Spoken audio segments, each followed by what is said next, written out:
Well, having drifted north to Yorkshire, we're now across the border in a foreign country, foreign for most of you anyway, and going way down the status scale in terms of vernacular. Excuse the clocks going off behind me.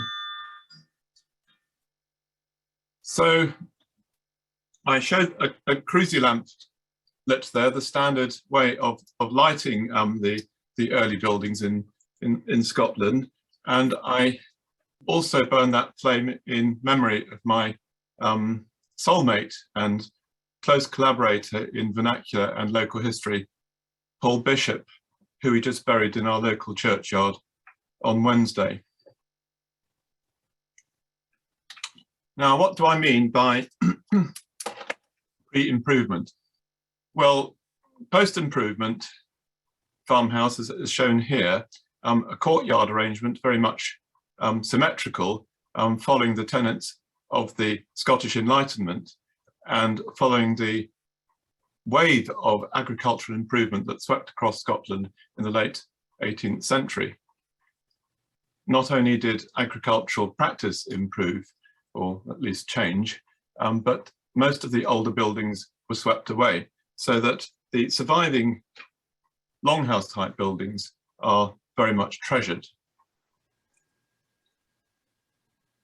And as John Dunbar of the Royal Commission said some years ago, it's almost certain that right the way across Scotland, pre-improvement, lowland and highland farmhouses were typically in longhouse form. We see a surviving longhouse there at Auchendrane Township Museum in Verera, Argyll. Previously, that roof had, of course, been thatched, but it was covered in corrugated iron in the 19th century, after which everybody else in the township wanted one, and so they are all covered in corrugated iron, some with thatch surviving beneath, and all of them cruck framed. And I'm a trustee at this museum, a place that struggles to get adequate funding and really struggles at the moment, having been damaged by the November earthquake. And so I invite you, nay, implore you, if you're staycationing up in Argyll, to pay this place a visit. It's the sole remaining township in Scotland of a form that was normally characteristic right the way across Scotland until the late 18th century. And the longhouse has a long tradition in Scotland and probably a continuous history. And it carried on right up until the being built right up until the mid-19th century. This example, owned by the National Trust of Scotland, which is visitable in Perthshire, was probably built in the mid-19th century, perhaps on the outline of a previous building. That is not known. This is a somewhat improved longhouse, in that although there is access between the house and the byre downhill to the left of the picture, the byre has its own doorway. But the chimney stack, the red chimney stack that you see in that picture, demonstrate that this house has a Hearth-backing-on-entry plan form. And if there's one thing that gets me excited after longhouses, it's plan forms. If you go inside this house and turn left into the kitchen area, there you see a hanging lum or hanging chimney, constructed of wood and paper, two very combustible materials, of course, but with peat fires where you don't get sparks thrown, you really just get a glow. These things did not seem to be too serious a fire hazard.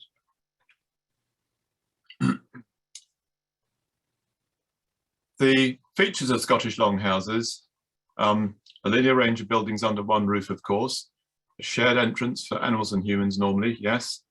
Sometimes, but certainly not always, in fact, in some areas, not at all, a cross passage for the animals and humans, but always direct internal access between dwelling and byre.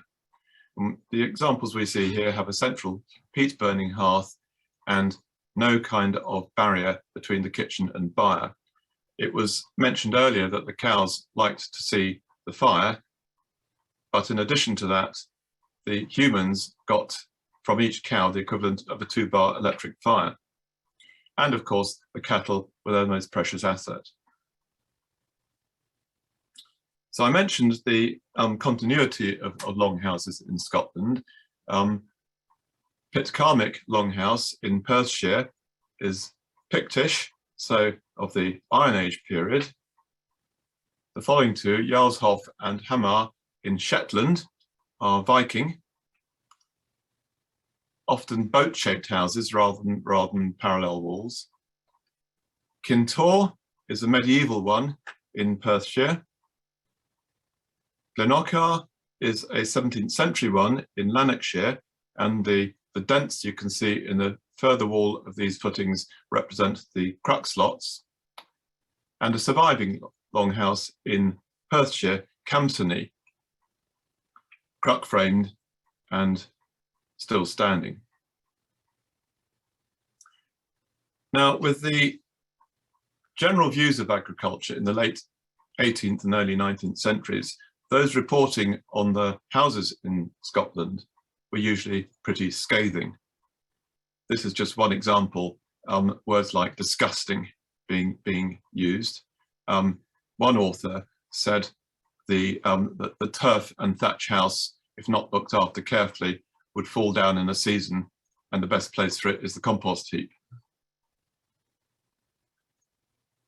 Another author commented on the darkness within and the poverty leading to very little glass, if at all, often just a hole in the wall which got stuffed with rags or whatever to keep the wind out.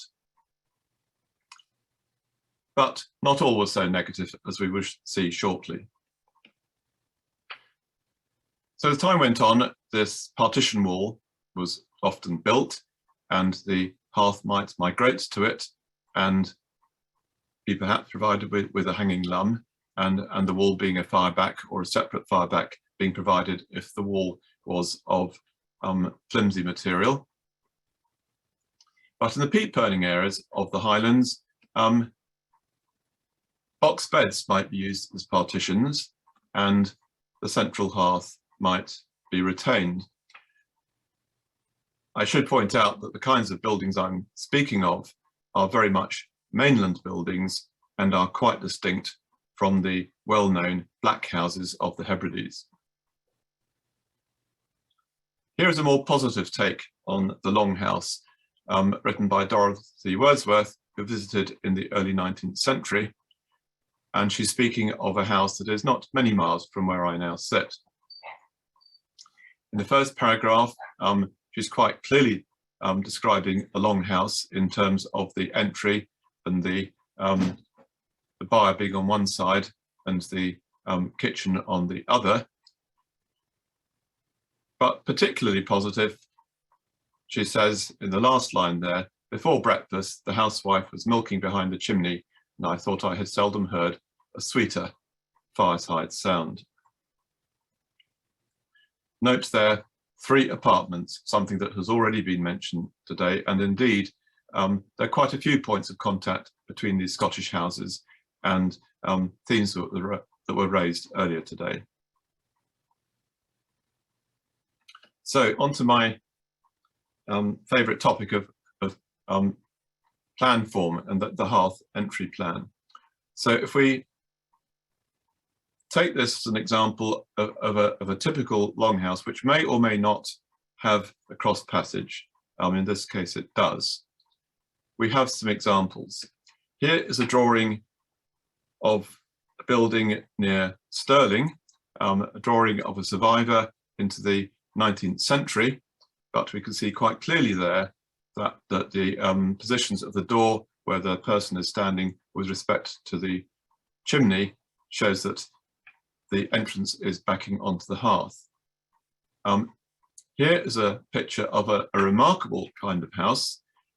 in the karst or peatlands near Stirling, which were where the peat was dug out and the area drained for agriculture, and walls of peat were left standing so that houses could be constructed from those walls of peat. And this is one such house called, the drawing is entitled Inside a Moss House. And this was drawn in 1792. We can see some kind of stone far back. I doubt that it's brick, although it looks like bricks there. A flimsy, probably wooden partition behind, and the cows would be beyond, and we could see the door to the outside, which gave directly onto the byre rather than onto this kitchen. And on the left-hand side, a typical feature of these kinds of houses, the dishes in the rack there are leaning forward so as to keep filth dropping from the ceiling from their eating surfaces. And here is an example of a stone-built house, quite possibly constructed with stone and mud mortar rather than lime mortar, although there is lime available quite locally, so lime is quite possible, in Perthshire. Not very far from that Morlanach longhouse I showed you earlier, the National Trust for Scotland property. And again, we can see from the position of the entrance with respect to the conical chimney near the centre of the roof there, that this is a hearth backing onto the entry. So here are a couple of examples of plans of such buildings in my immediate area in the former Stirlingshire, now East Dunbartonshire.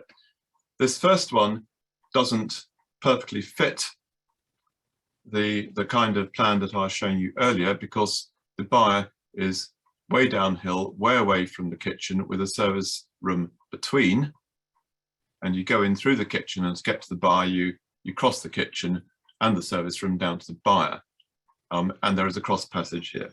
So this is admittedly atypical. The reason I show it to you is A, because of the cross passage, and B, because it is a Cruck-frame building, although built in stone and lime. It used to look like that, but it's been demolished, but some of its roof timbers have been salvaged, and they are reconstructed in the National Museum of Scotland in Edinburgh to show exactly what the interior of the house, if only partly roofed, looked like. Another building nearby shows very much the kind of format I was showing earlier. And although the inner room and the kitchen were gone, a man speaking of this in the 1950s recalled those rooms when they still stood. And the byre now survives, although I think it's a garage in near a modern house. But you can see, especially if it had a cross passage, which it may well have done initially, it very much matches the kind of form that I was describing. So now on to my own example, which will occupy the rest of my time, with a travel backwards in time from the way the building is now into the way it might have been in much earlier times. So I'm speaking from Acredyke in Baldurnick parish, just north of Glasgow, a small rural parish, and very much still an agricultural parish. Now that is the house as it is now. It has been extended at the far ends. The nearest end was about half the size you see now, and a hay barn at one time. The middle bit with the dormer windows used to be single story, and that upper part was added in the late 19th century. The door beyond, just opposite where there's the dog sitting on the pavement, the stable beyond that where I now sit, and then beyond that was the byre. This is an image of it on a postcard. No idea why anybody made a postcard of this view, from about 1905.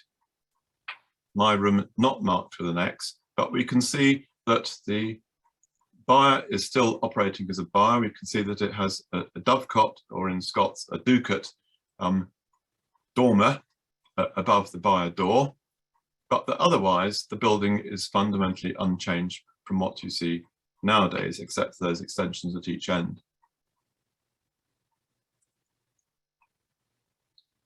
You can ignore the upper part and the GH bit in grey there. That's later, and I'm not going to talk about that. But the terminology and the allocation of the rooms is shown in red at the top. So the hay barn is something that was stuck on, as I later, as I will show in a moment. The parlour or inner room was commonly called the spence in Scotland. Then there's the kitchen or house. You can see that from the front door you would turn left and pass through a doorway into that kitchen, passing through quite a generous sized service room or dairy, and that you could pass to the right and go down into the stable, which is where I now sit. And the byre is a separate building beyond that, and I know not whether that was an additional building added at a later date or whether it was integral to the rebuild of the house in the 1760s. But this is my artist's impression of how the house would have looked in the late 18th century. Single story, thatched with whatever came to hand, a turf capping on the roof, the hay barn at the far end where the woman and the horseman are, then the spence with one window and a hearth, which it may or may not have had, another small window giving onto the kitchen, the door leading into that service room, and the active chimney, a tiny window into that service room, and then the entrance to the stable with a tiny window, and finally the entrance to the unlit byre, but in the gable end, a mucking out hole. And along the wall, along the skyline there, that is a head dike to keep the cattle in the outfield above, away from the crops beneath. And that dike, that head dike, is where the place takes its name from, Acredyke, the dike beside the big field, which is not a very exciting interpretation, but remarkably, up until quite late times, that name is unique across Scotland and has made archive searching very straightforward for me. Now, in the upper plan, you can see those red lines between the hay barn and the spence, and it's quite clear to me with recent studies that that hay barn has been applied to the end and butt jointed, it is not bonded in. Next to that, in the spence, those grey brackets show where there was a blocked up window which we found when refurbishing in the 1990s and reopened, but it was blocked at the time we came here. And the only aperture to the back of the house was that window in the kitchen. And although I've got my screen share information sitting right in front of what I'm wanting to show you, hopefully on pressing the button here, you'll see an asterisk appear. Yes. There it is in the next plan, showing the outer half of a stone sink that is surviving, or known in Scotland as a jaw box or a jaw hole for slopping out, something that was mentioned earlier. Also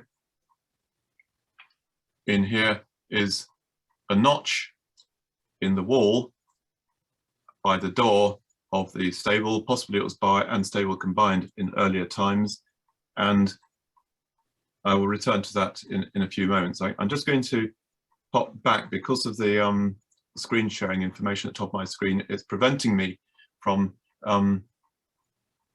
working on the present slide very easily. That all the stuff across the top is obscured by the menu.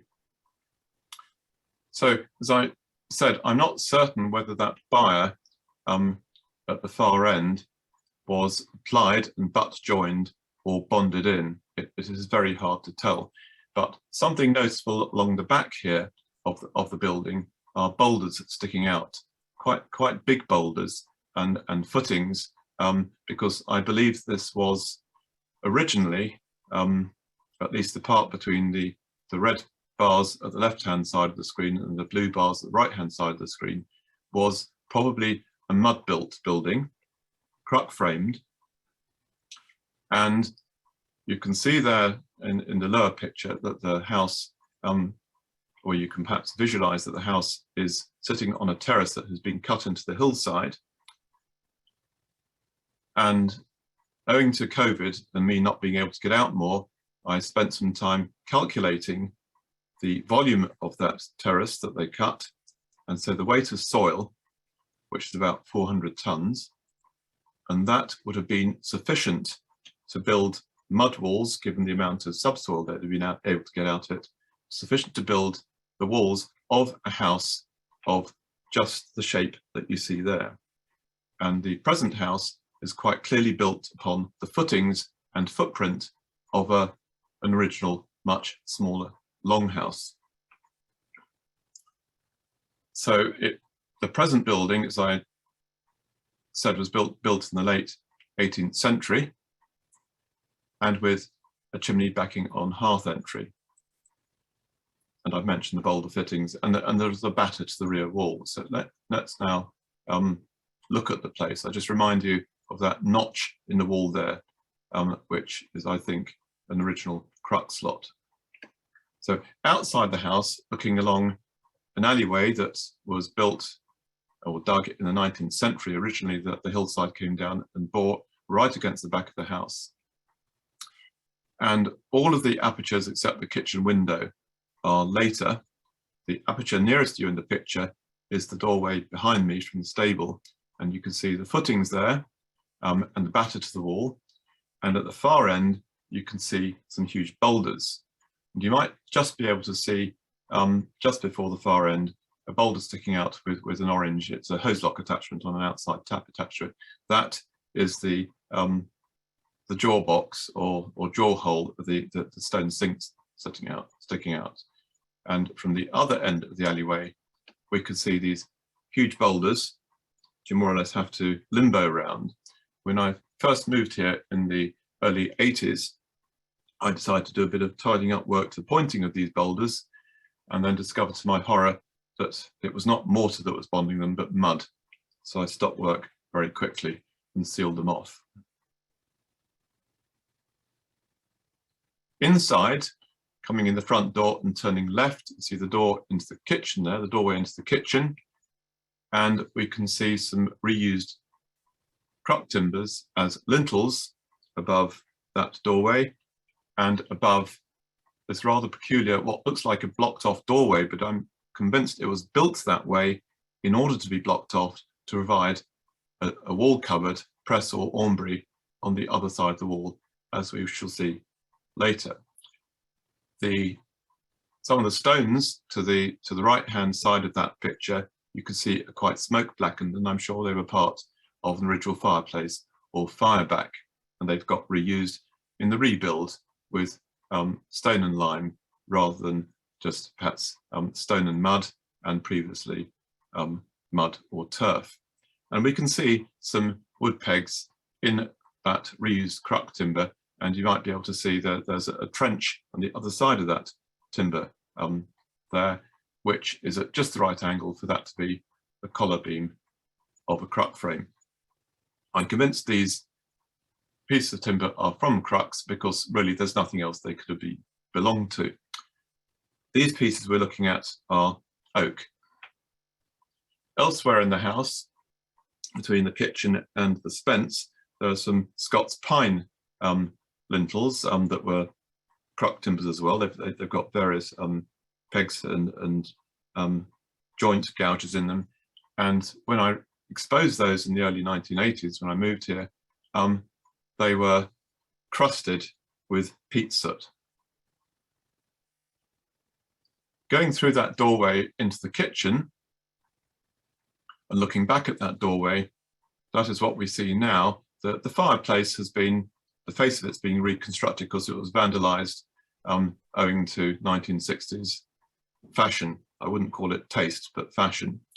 But we can see with the china in it that the other side of that, what seemed to be a blocked off doorway, and the piece of timber above that is beech, still carrying some of its bark. Scots crux tend to be really rather crude and wambly, and often the timbers were not very well dressed. They were dressed by axe, but they were often left carrying their bark. An illustration of how this might have looked in the 19th century in this kitchen is shown with its box beds and its dresser.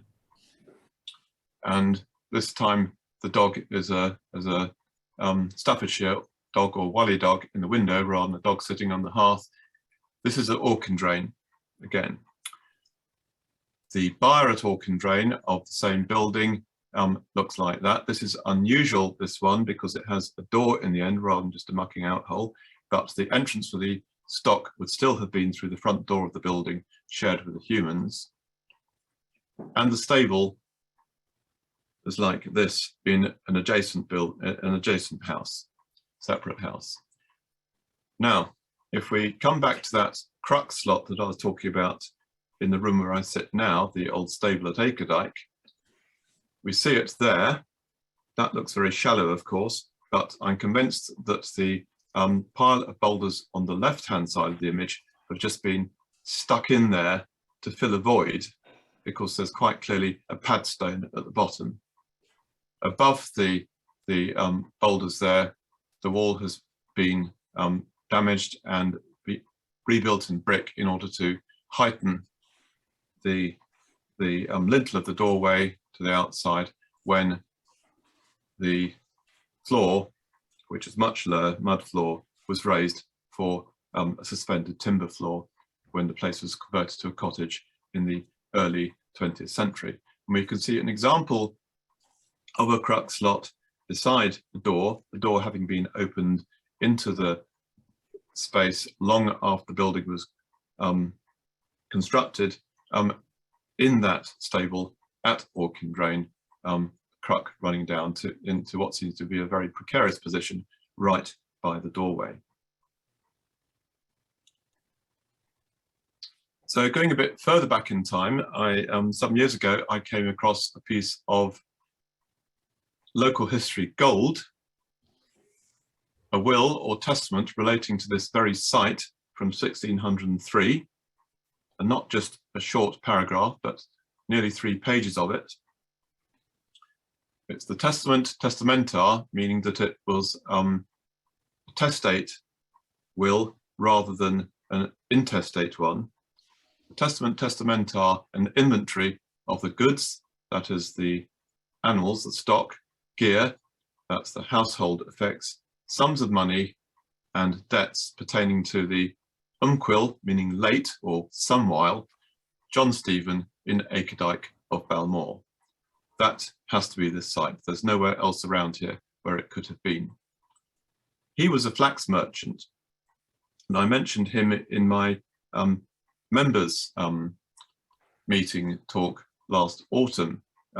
He dealt in flax, or lint as it's called in Scotland, widely across Scotland with clients in Edinburgh, Stirling, Paisley and beyond, which seems quite incredible given that the roads at that time were so awful. His house certainly didn't look as sophisticated in the house I currently sit in. It would have looked much more like this, built of turf or mud, thatched with a cap of turves, a single entrance and probably no windows, and a testament for this area nearby actually describes animals, cows or heifers, actually in people's houses. Interesting, and very briefly to end with, that last person there, John Ballock, is an ancestor from a family that came from here and here alone in Scotland of the first governor of Georgia, who was the great grandfather of the mother of Theodore Roosevelt.